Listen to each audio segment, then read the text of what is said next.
question about cancer. I've witnessed loved ones with cancer. Yes, so hard. Been through that process of enlightenment, at least for me, about how choices affect one's journey with cancer.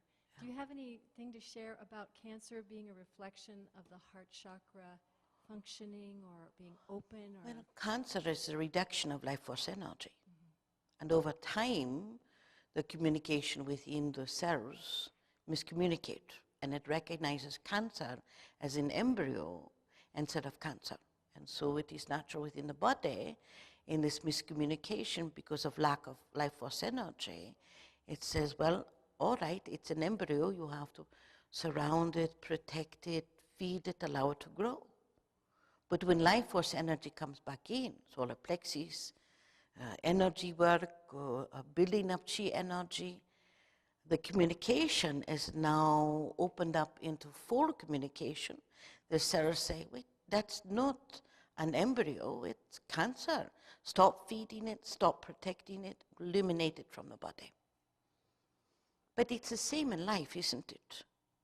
If you've diminished your life force energy because you undervalue yourself, and you feel that everyone else's needs are much more important than yours, and you have not understood boundaries or maintained boundaries, your life force energy begins to diminish. You feel more judgmental towards yourself, harsher towards yourself.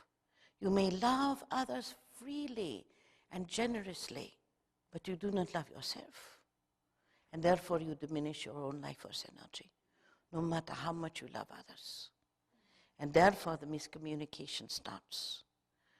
When they go through the treatment, harsh treatment, difficult treatment, not only difficult for the patient, but difficult for the people that are trying to help them, many of these realizations begin to come up. This is why many times people going through the cancer experience creates an enormous catalyst in their life to live their life differently. They begin to value themselves, learn about nutrition, learn about being here right now. They begin to appreciate the body that they have. They begin to live their life and not to diminish the value of who they are anymore.